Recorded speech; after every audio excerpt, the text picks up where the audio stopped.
오늘 우리에게 주신 하나님 말씀은 신약성경 마태복음 18장 1절에서부터 4절까지 말씀입니다. 마태복음 18장 1절에서부터 4절까지 말씀입니다.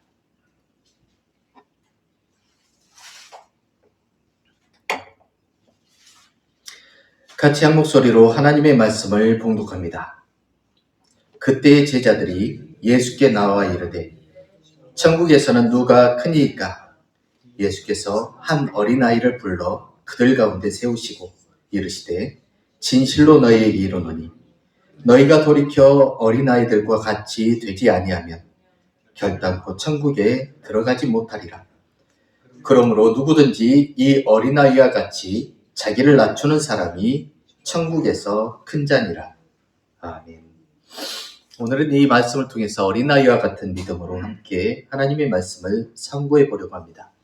우리가 인터넷 같은 것을 보면은 가끔씩 대기업에서 낸 입사 시험 문제들이 나오는데요. 아마 이게 구글에서 나왔던 문제였던 것 같습니다.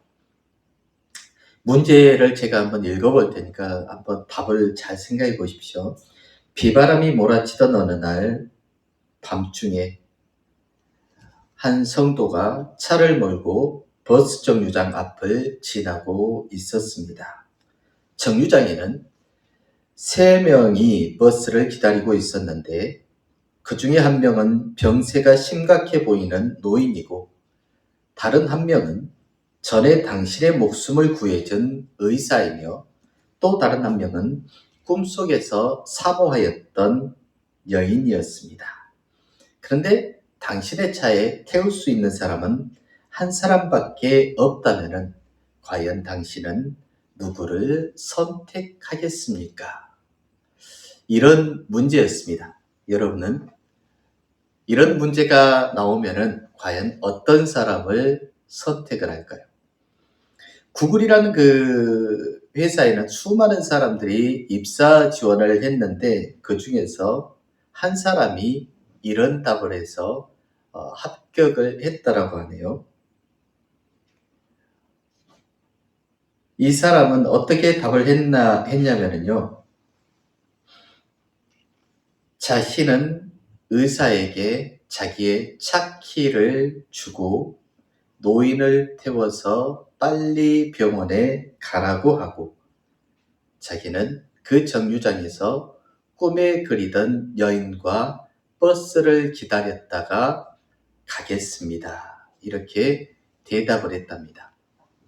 여기에 함정이 있는 게 뭐냐면은 그 차에 2사람이 탈 수 있다라고 했는데 당신이 운전을 해야 된다라는 그 전제 조건이 없었거든요. 그래서 이 시험자는 자기는 내려서 의사에게 차 키를 주고 노인을 데려서 병원에 데리고 가게 한 다음 자기는 이 여인과 버스 정류장에서 버스를 기다리겠노라고 그렇게 이야기를 했죠. 아마 제가 이렇게 문제를 냈어도 여러분은 한 사람을 찾기에 급급했을 것입니다. 생명이 위급한 노인을 태울 것이냐, 자기를 구해준 의사를 태울 것이냐, 아니면 자기가 사랑하는 여인을 태울 것이냐. 어느 한 사람도 외면할 수 없는 그러한 사람들인데 여러분은 그 중에 누구를 태울 것인가 아마 심각하게 고민이 됐을 것입니다. 그런데 우리가 여기에서 제가 방금도 말했듯이 차에서 자기가 내리지 않아야 된다라는 전제 조건이 없는 거예요. 이 차는 내 차니까 내가 운전해야 된다라는 그 사실 하나를 두고 보면은 이것을 고정관념이라고 하거든요. 우리는 내 차니까 내가 당연히 운전을 해야 된다라는 그러한 고정관념 속에서 한 사람을 고르는데 그것이 문제의 답이라고 생각을 합니다. 그런데 우리가 예수를 믿다 보면은 성경을 이렇게 읽다 보면은 고정관념이 깨어지는 일들이 굉장히 많이 있거든요. 특히 예수님의 사례에서 보면은 우리가 생각했던 것과는 전혀 다른 일들을 예수님께서는 하시잖아요. 가장 대표적인 게 하나님의 아들이 이 땅에 오셨다라는 것, 그것 자체가 고정관념을 깨뜨린 사건입니다. 신으로서 통치를 하려고 하는 것이 아니라 사람의 모습으로 사람과 똑같은 고난 속에서 사람이 겪었던 모든 것을 겪다가 죽음까지 맞이한 것, 이것 자체가 우리의 고정관념을 깨는 대단한 일이었던 것이죠. 특별히 오늘 여러 가지 이제 기적의 사건들도 많이 있고, 그리고 예수님께서 우리가 설명하지 못할 일들도 많이 일으켜 주셨지만은, 그 중에서 우리의 고정관념을 깰 수 있는, 천국에 대한 고정관념을 깰 수 있는 가장 큰 열쇠가 오늘 본문에 있다고 생각이 되어집니다. 오늘이 어린이 주일이기 때문에 어린이에 대한 설교를 하겠지만은, 예수님께서 원하시는 것은 어린이가 천국에 간다라고 하시는 것이 아니라 어린 아이와 같은 믿음을 가진 자가 천국을 갈 것이라고 했기 때문에, 우리는 궁금해야 될 것이 어린 아이와 같은 믿음이 무엇인가입니다. 그래서 대부분 여러분은 어린아이와 같은 믿음에 대한 설교들을 많이 들어오셨고, 저도 어렸을 때부터 그랬지만은, 어렸을 때부터 기억나는 어린아이와 같은 믿음이라고 하면은 순진함, 죄에 대한 무지함, 이런 것들요. 죄를 짓지 않고 순진하고 가르쳐주면 그대로 곧이곧대로 믿는 그 어린 아이에 대한 이야기. 그러한 것으로 말미암아서 천국을 갈 수 있다라고 생각이 들 것입니다. 저도 물론 그렇게 생각을 해왔고요. 그런데 저는 우리의 어떤 행위로도 우리는 천국을 소유할 수가 없는 존재라는 것을 또한 믿습니다. 우리가 아무리 순진하다고 하더라도, 우리가 죄에 대해서 전혀 모르고 살아온다고 하더라도 우리는 천국을 소유할 수 없는 존재라고 말하고 있거든요. 그러니까 어린아이와 같은 믿음이라고 한다면은 순진함이나 죄에 대한 무지함, 이런 것들과는 좀 다른 문제인 것 같습니다. 그래서 예수님께서 어린아이와 같은 믿음이 천국에 갈 수 있는 믿음이라고 했을 때, 그 어린아이와 같은 믿음이 무엇인가에 대한 이야기들을 함께 같이 해보려고 합니다. 첫 번째는, 예수님께서 어린아이와 같은 믿음이라고 이렇게 이야기를 했을 때, 착하고 순진한 자의 상징으로서가 아니라 무능한 자의 상징으로서의 어린이를 이야기하고 있다는 것입니다. 무능함. 아무것도 내세울 거 없는, 아무것도 할 게 없는 그 무능한 말이죠. 그 어린아이에게는 부모만 있으면 된다라는 거잖아요. 자기보다 힘이 센 친형만 있으면, 자기보다 더 큰 누나만 있으면은 학교에서 망고 땡입니다. 뭘 하더라도 무섭지가 않거든요. 누가 자기를 때리려고 하면은 우리 형한테 이른다라면 다 끝났었거든요. 특히 그 형이 같은 학교에 다니고 있다라면은 더 힘이 된 어린아이죠. 그런데 어린아이와 같다라고 하면은 무능함의 상징이었습니다. 그때 당시에 아이들도 마찬가지였겠죠. 아이들이 할 수 있는 것은 없거든요. 지금 중국과 같은 상황에서는 좀 다른 말이긴 하겠지만요. 중국에는 쪽쪽이를 빠는 어린아이가 페트병을 주우러 다니고 있는 영상도 있더라고요. 하지만 그때 당시에 어린아이가 예수님 당시에 할 수 있었던 것이 아무것도 없었습니다. 천국을 위해서 할 수 있는 것도 없었거든요. 그런데 우리는 예수를 믿으면 믿을수록요, 어떤 생각을 갖게 되냐면은 공로의식을 갖게 됩니다.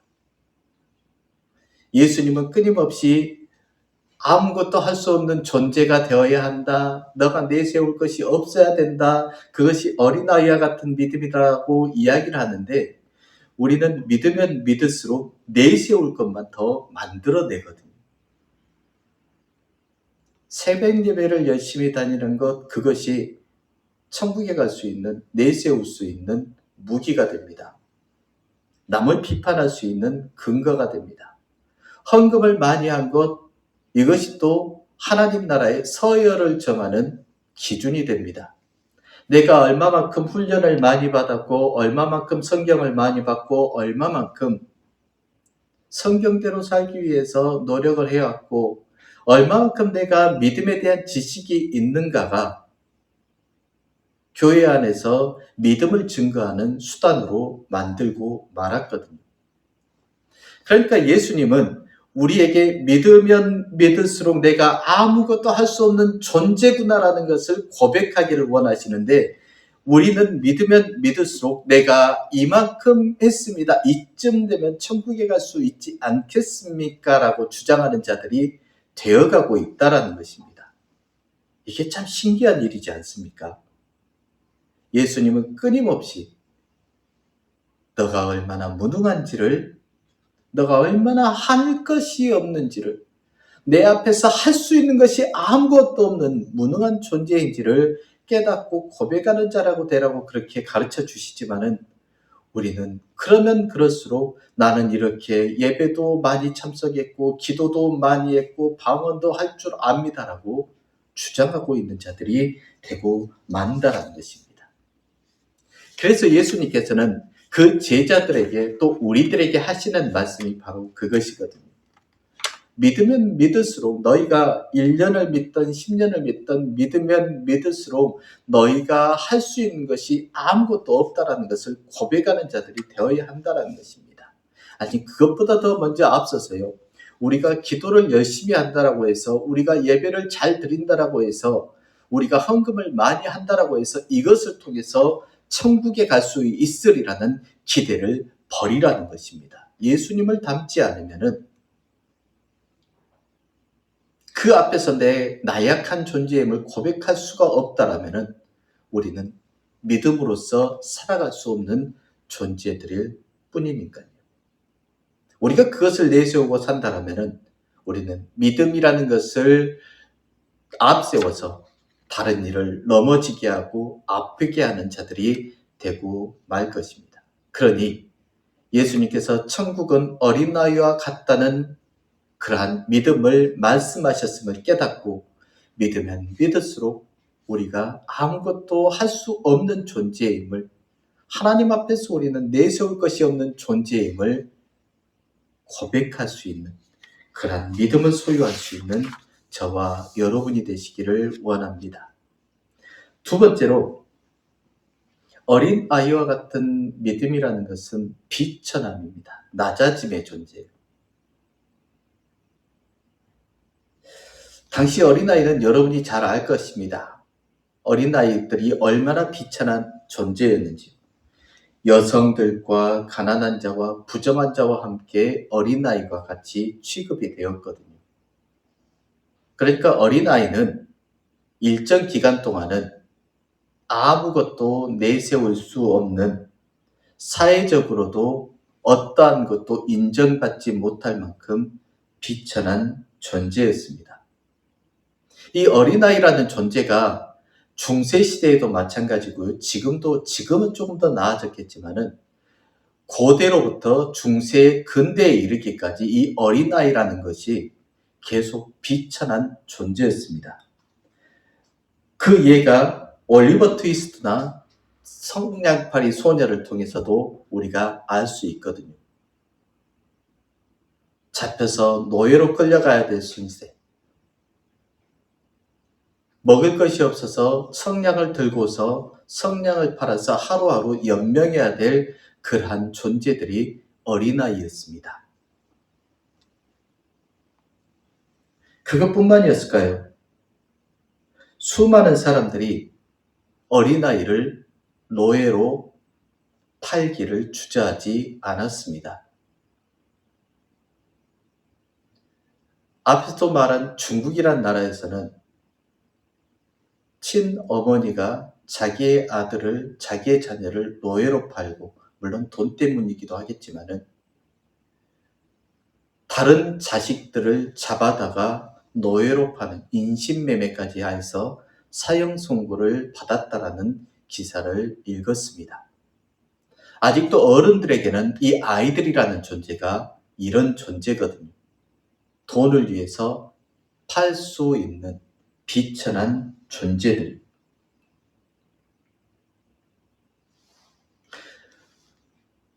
소파 방종환 선생님이 어린이날을 제정을 했잖아요. 어린이날을 제정하기 이전에 사람들을 계몽하면서 했던 말이 있습니다. 어른들에게 어린아이들을 위해서 뭐라고 계몽을 했냐면요. 어린아이를 높은 데서 쳐다보지 마십시오. 어른의 눈으로 높은 곳에서 어린아이를 경멸하듯 쳐다보지 마십시오라고 그렇게 소파 방종환 선생님이 이야기를 했다고 합니다. 여러 사람들에게 그렇게 호소하면서 다녔다고 하네요. 고대 그리스에서는 부모는요, 신생아를 버려서 길거리에서 죽게 만들더라도 그게 범죄가 되지 않았습니다. 그 생명이 그렇게 쉽게 죽임을 당하여도 아무런 법적인 죄책감도 없이 법적인 책임도 지지 않고 살아갈 수 있는 사회가 그리스 사회였습니다. 스파르타 문화는 어땠을까요? 스파르타에서는요, 7살이 된 아이들을 따로, 남자애들을 따로 키웁니다. 따로 거주지를 만들어서 그 안에서 키우는데 가장 먼저 배우게 하는 게 굶주림입니다. 굶주리게 해서 밤을 넘게 하는 법부터 배운답니다. 생존을 해야 된다는 것이죠. 네가 이렇게 굶고 나서 남의 것을 훔쳐서 먹는 방법을 터득해라.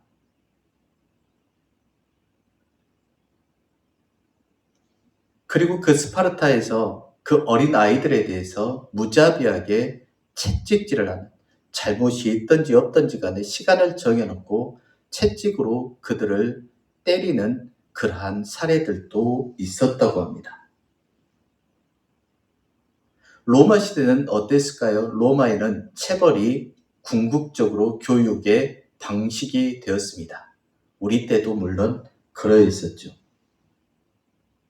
아이들에게는 오로지 복종이라는 것만 강요가 되었고요. 이러한 시대를 고대에서부터 중세 때까지 지금 근대까지 살아왔었습니다. 아이들의 사회적인 위치는 어른들에게 도무지 보장을 받지 못하는 비천한 존재였거든요. 낮아진 존재예요. 낮은 존재. 예수님께서 그런 저희들에게 어른들과 같이 성숙한 믿음을 가져라. 그렇게 요구하지 않고 어린아이와 같은 믿음을 요구하셨다라는 것입니다. 채찍을 드는 자가 되지 말라라는 것입니다. 그 생명을 가지고 좌지우지하는 자가 되지 말라라는 것이죠. 너에게 있는 권한과 힘으로 그의 목덜미를 잡지 말고 채찍을 들지 말라라고 그렇게 이야기를 합니다. 너희가 맞을지언정 채찍을 드는 자가 돼서는 안 된다라고 예수님이 그렇게 가르쳐주고 있거든요. 제자들은 싸웁니다. 천국에서 누가 더 큽니까? 예수님 앞에 그렇게 따지듯이 묻잖아요. 크고 작다라는 게 뭐예요? 권한을 가지고 있거든요. 능력을 부여받거든요. 누군가를 심판할 수 있고 누군가의 목덜미를 잡을 수 있고 누군가를 향해서 채찍을 붙들 수도 있는 자들이 되려고 하는 거거든요. 그런데 예수님은 제자들에게 말씀하십니다. 채찍을 드는 자가 되지 말라는 것이죠. 목덜미를 붙잡으려고 하는 자가 되지 말라. 오히려 더 비천하고 낮아지는 자가 더 낫다라고 말씀하십니다. 천국을 소유한다라는 게 바로 그것입니다. 천국을 만들어내는 것은 채찍을 가만히 들고 있어서 천국이 만들어지는 게 아니거든요. 누군가의 멱살을 잡아서 천국을 만들어낼 수 있는 게 아니거든요. 천국은 들었던 채찍을 내려놓았을 때 만들어집니다. 힘으로 누군가의 멱살을 잡으려고 했을 때 그 힘을 포기할 때에 천국이 이루어지거든요. 그리스도인들이 어린아이와 같은 믿음을 가져야 한다면 예수님은 그런 자가 되기를 원하셨습니다. 그런데 우리의 믿음의 목적은 채찍을 드는 자가 되려고 한다는 것이죠. 어른들이 되어가면 되어갈수록 우리가 믿음 생활을 오래 하면 오래 할수록 우리는 더 큰 채찍을 들기 위해서 힘씁니다. 멱살을 잡으려던 손이 이제 손가락으로 튕기기만 해도 나가 떨어질 수 있는 그 힘을 얻기를 위해서 믿음을 이용하려고 하거든요. 그런데 예수님은 그런 우리를 향해서 비천한 믿음을 원합니다. 채찍을 내려놓을 수 있는 믿음, 그 힘을 포기할 수 있는 믿음, 이 믿음을 통해서 천국을 소유하는 자가 되어야 한다는 그러한 의미이죠. 마지막 세 번째가 뭐냐면은 율법이 아니라 은혜에 의지하는 자가 되라는 그 말씀이기도 합니다. 이게 좀 살펴보면은요, 이제 고대 유대교를 잘 알아야 되는데, 유대교에서는 남자애들과 여자애들이 성인식을 하거든요. 남자아이들은 13세에 성인식을 하고, 여자아이들은 12세에 성인식을 합니다. 근데 이 성인식이라는 의미가 굉장히 중요하거든요. 이제 내가 어른이 되었다가 아니에요. 성인식은요,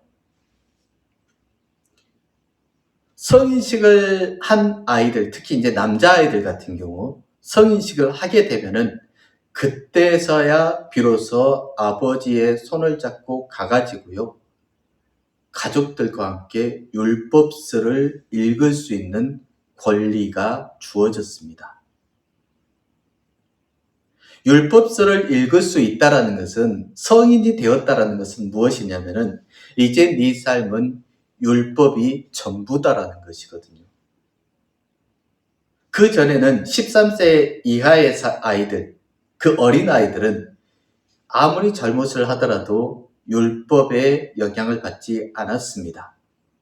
그저 어른들이 애들이 하는 귀여운 짓 좀 하고 그냥 웃어 넘기고 아니면 가볍게 혼내고 끝내고 말았죠. 그런데 이제 13세 이상이 되기 시작하면은 말이 달라집니다. 이제 그때부터는 율법에 철저하게 매여 있는 인생이 됩니다. 한 걸음 한 걸음을 걷더라도 율법에 매여 있어야 되고요. 여자아이들 같은 경우는 바느질을 하더라도 율법에 매여 있어야 하는 존재가 되고 말거든요. 그래서 이 성인식이라는 게 굉장히 중요합니다. 성인식을 거치지 않는 아이들은 무엇을 하더라도 은혜로 봐줄 수 있는 아이들입니다. 그 인생이 은혜에 지배받는 것이죠. 아무리 큰 잘못이라고 하더라도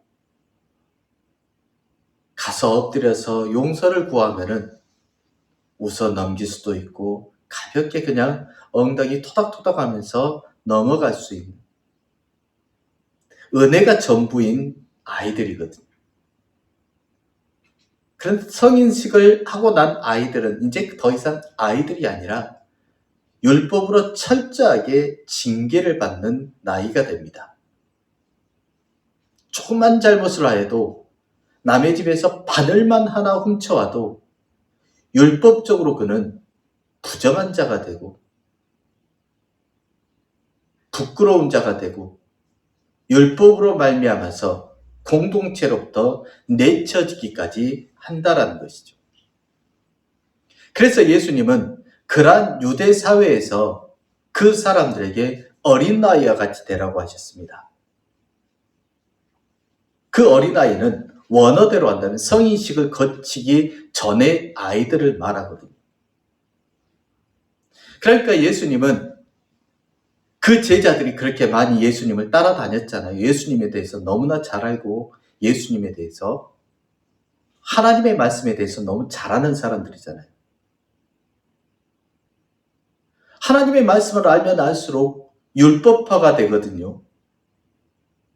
율법으로 다른 사람들을 보기 시작하고 율법으로 정죄하려고 하고 율법으로 행위를 판단하려고 하거든요. 그러한 제자들 앞에서 예수님은 어린아이와 같은 믿음을 가지라고 하거든요. 제자들이 누가 천국에서 큽니까? 라고 했을 때는요. 누가 더 율법을 잘 지켰습니까? 라는 의미이기도 합니다. 하나님 나라에 어떤 자가 합당합니까? 나는 이렇게 율법도 잘 지키고 이렇게 예배도 잘 다니고 예수님 마음에 드는 그런 일들을 너무 많이 했지 않습니까? 그러니 예수님이 심판해 보십시오. 누가 더 천국에서 큰 자가 될 것 같습니까? 사람들은 율법으로 자기를 판단해 주기를 원하거든요. 우리가 믿음을 가지고 살면서요, 믿음을 가지고 살아가면서 우리가 계속해서 주장하는 게 뭐냐면은, 우리는 아닐 것 같지만은, 우리는 율법으로 나를 평가해 주기를 원합니다. 믿으면 믿을수록, 말은 그렇게 하거든요. 말씀에 적합한 삶을 살아가고 있는가, 그렇게 이야기하지만은요, 결국은 우리의 삶에 적용할 때는 내가 정말 율법화되고 있는가를 원하거든요.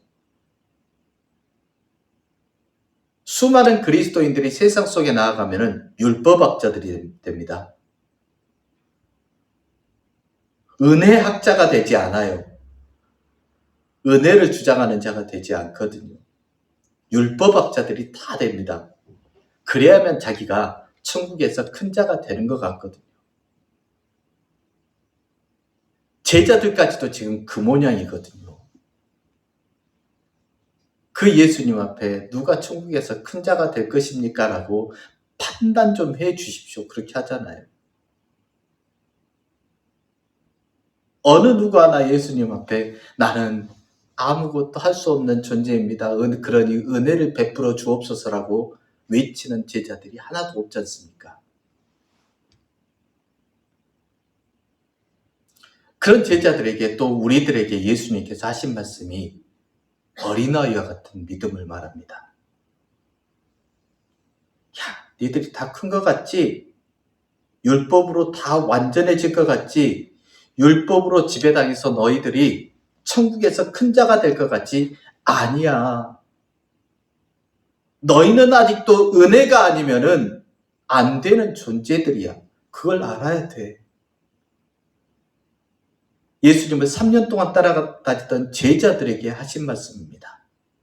그리고 10수년 동안 평생을 믿어온 우리들에게도 예수님은 아니, 율법이 아니라 아직도 너희들에게는 은혜가 필요한 존재들이야. 그러니 율법이 아니라 은혜를 강구하는 자들이 되어야 해.